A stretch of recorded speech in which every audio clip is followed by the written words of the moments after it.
लिखा है क्या नसीबों में।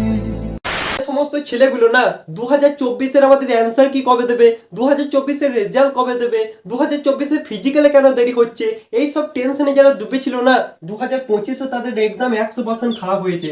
তো সকলকে একটা রিকোয়েস্ট করছি, সকলে ভাই ভিডিওর নিচে অবশ্যই একটা জয় হিন্দ কমেন্ট অবশ্যই করো, কারণ তোমাদের পজিটিভ কমেন্ট তোমাদের জন্য ভিডিও বানাতে আমাকে উৎসাহিত করে এবং তোমাদের নেগেটিভ কমেন্ট আমার নিজের পড়াশোনাতে ফোকাস করতে সাহায্য করে। তুমি যদি শুধুমাত্র এসএসসি জিডির পেছনে পড়ে থাকো লাইফে কিন্তু ভাই সাকসেস পাবে না। তো জয় হিন্দ মেরে সেরো সেন্নি, কেমন আছো? আশা করছি ভালো আছো এবং নিজের প্রিপারেশনের সঙ্গে একদম মাস্ত আছো। তো দেখো আজকে তোমাদের সামনে একটা ইম্পর্টেন্ট টপিক, ম্যাক্সিমাম সকলের এক্সাম কিন্তু কমপ্লিট হয়ে গিয়েছে ভাই। তো এখন তোমাদের এক্সামের পর কি করণীয়, ঠিক আছে? যাদের ভাই এক্সাম কমপ্লিট হয়ে গেছে তোমরা ভাই ভিডিওটা একটু মনোযোগ সহকারে দেখো, তোমাদের কিন্তু ভাই বিশাল উপকারে আসবে। আর যাদের ভাই এক্সাম এখনো পর্যন্ত হয়নি তোকে বলবো ভাই তোমরা ভিডিও থেকে একটু দূরে থাকো, কারণ তোমাদের মূল্যবান টাইমটা কিন্তু নষ্ট হবে। তো দেখো 2023-2024 সালের এক্সপিরিয়েন্স তোমাদের সামনে শেয়ার করছি। তোমরা যদি এই ভুলগুলো করো না তোমাদের লাইফ কিন্তু পুরোপুরিভাবে শেষ হয়ে যাবে। যে ভুলগুলো করার জন্য 2024 সালে যাদের পরীক্ষা ফেল হয়ে গিয়েছিল সেম টু সেম 2025 সালেও তাদের কিন্তু পরীক্ষা ফেল হয়েছে। তো এই ভুলগুলো ভাই ভুলিও করো না। তার আগে তোমরা যদি আমাদের শেয়ার এবং শেয়ারনি না হয়ে থাকো অবশ্যই চ্যানেলটিকে সাবস্ক্রাইব করে তাড়াতাড়ি পাশে থাকো ভাই, কারণ 20K তে তোমাদের জন্য ভাই স্মার্ট বোর্ড আসছে এবং তোমরা ভাই এখানে ভাই ম্যাথ এবং রিজনিং ক্লাস স্মার্ট বোর্ডের মাধ্যমে কিন্তু পেয়ে যাবে। তো তাড়াতাড়ি সম্ভব তোমরা ভাই 20K কমপ্লিট করে দাও। চলো ভিডিওতে আমরা ফিরে আসি, ছোট্ট ভিডিও হতে চলেছে ভাই, একটু মনোযোগ সহকারে দেখো। এখন আমাদের কি করণীয় দেখো ভাই, 160 মধ্যে পরীক্ষা, ঠিক আছে? 160 মধ্যে পরীক্ষা, কম বেশি তোমরা সকলেই জানো। তো 160 মধ্যে তোমরা এক্সাম দিয়ে আসার পর তোমরা বুঝেই গেছো তোমরা ভাই পরীক্ষায় কত করে নাম্বার পাবে। তো যারা ভাই ভাবছো 80+ নাম্বার আমাদের আরামসে চলে আসবে, ঠিক আছে?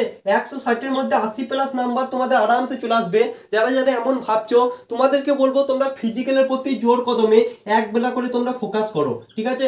জোর কদমে এক বেলা করে তোমরা ফোকাস করো। কারণ হচ্ছে ফিজিক্যালে যদি 100টা ছেলে রান হয় না সেখানে কিন্তু 60 থেকে 65টা ছেলে কিন্তু বাদ যায় রানিং এ। বুঝতে পারছো কম্পিটিশন লেভেলটা, সমস্ত জায়গায় কম্পিটিশন আছে ভাই। কারণ 52 লাখ ছেলে মেয়ে তোমাদের এক্সামের জন্য ফর্ম ফিল আপ করেছিল, ঠিক আছে?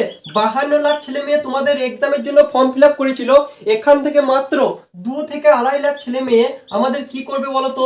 2 থেকে 2.5 লাখ ছেলে মেয়ে আমাদের কিন্তু অনলি এক্সামে পাস করবে এবং এই 2 থেকে 2.5 লাখ ছেলে মেয়ের মধ্যে মাত্র 39,000 ছেলে মেয়ে কিন্তু চাকরি পাবে এবং নিজের মা বাবার স্বপ্নটাকে পূরণ করতে পারবে। আশা করছি কম্পিটিশন লেভেলটা তোমরা বুঝতে পেরেছো। তো যারা ভাই 80+ নাম্বার পাচ্ছ তোমাদের সকলকে রিকোয়েস্ট করছি এবং দাদা হিসেবে একটা কথা বলছি, তোমরা ভাই ফিজিক্যালের প্রস্তুতি এখন থেকে এক বেলা করে অন্তত কিন্তু নাও, কারণ ফিজিক্যালের জন্য কিন্তু তোমরা আগের বছরকার মতো টাইম কিন্তু ভাই পাবে না, ঠিক আছে? এই ভ্যাকেন্সিটা তোমাদের 2025 মধ্যেই কমপ্লিট হয়ে যাবে। তার পরবর্তী চলে আসছি 2 number point, most important point.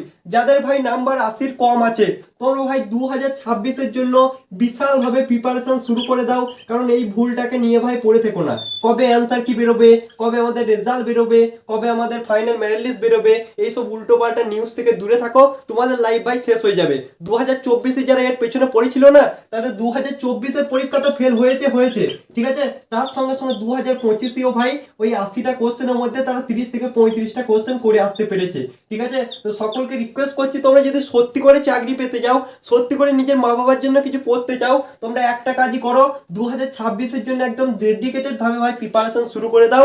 2025 যা হয়েছে সমস্ত কিছু কিন্তু একদম পুরোপুরি ভাবে ভুলে যাও। আর যারা ভাই নাম্বার পেয়েছো তোমাদেরকে বলছি তোমরাও ভাই 2026 জন্য জিজান দিয়ে প্রিপারেশন করো, কারণটা হচ্ছে ডিফেন্স লাইনের কোনো ভরসা নেই। তার সঙ্গে সঙ্গে তোমরা ভাই এক বেলা করে তোমরা রানিংটাকে করো। আর যাদের ভাই এর থেকে কম নাম্বার পেয়েছো তোমাদের গ্রাউন্ডে যাবার এখন আপাতত কোনো দরকার নেই, একবেলা নর্মাল গেলে যেতে পারো, 2-3 দিন পর গেলে যেতে পারো, কারণ তোমরা ডিফেন্সের প্রিপারেশন করছো। গ্রাউন্ডে যাওয়া অবশ্যই ভালো, কিন্তু ডেডিকেটেড ভাবে গ্রাউন্ডে কিন্তু যেও না। যারা ভাই 80+ নাম্বার পেয়েছো তোমরা ভাই একদম তৈরি হিসাবে তোমরা কিন্তু গ্রাউন্ডে যেতে পারো।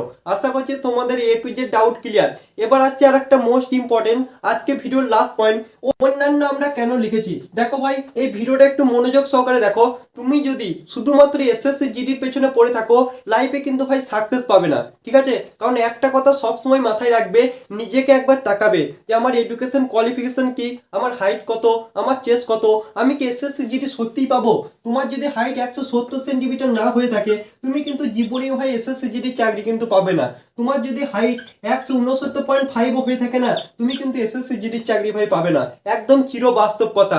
কারণ এই বছর ভাই আমি 0.3 সেন্টিমিটারের জন্য ভাই ডিফেন্সে ভাই হাইট থেকে বাদ গিয়েছি। তো সেই কষ্টটা আমি ভালোভাবেই জানি। তোমার মনে করো বুক হচ্ছে 75 সেন্টিমিটার, এসএসসি জিডিতে চাই 80 সেন্টিমিটার। তোমার যদি এইরকম বুক হয় তুমি কিন্তু এসএসসি জিডির জন্য যোগ্য নও ভাই। তোমাকে কিন্তু এটা কিন্তু ইমপ্রুভ করতে হবে। তো প্রথমত তোমাদের এডুকেশন কোয়ালিফিকেশনের প্রতি ফোকাস করো। আর একটা মোস্ট ইম্পর্টেন্ট কথা যেটা বলতে যাচ্ছি, একটু মনোযোগ সহকারে শোনো। দেখো ভাই, যে কোনো প্রিপারেশন তুমি করো না কেন, তোমাকে 4টে সাবজেক্ট কিন্তু পড়তেই হবে। 1 নাম্বার হচ্ছে রিজনিং, 2 নাম্বার হচ্ছে ম্যাথ, 3 নাম্বার হচ্ছে ইংলিশ, আর 4 নাম্বার হচ্ছে আমাদের মোস্ট ইম্পর্টেন্ট, সেটা হচ্ছে জিকে। এই 4টে সাবজেক্ট কিন্তু সমস্ত এক্সামেই আছে।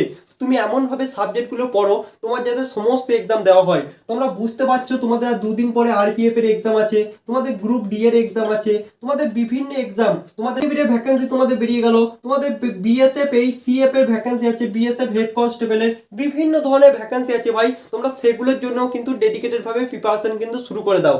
প্রথমে লক্ষ্য তোমরা একটা ক্লিয়ার করো, ঠিক আছে, যে এটা আমাকে চাকরিটা পেতেই হবে, এবং বাদ বাকি এক্সামগুলো তোমরা অবশ্যই বসো, ঠিক আছে। লক্ষ্য কিন্তু ক্লিয়ার থাকতে হবে।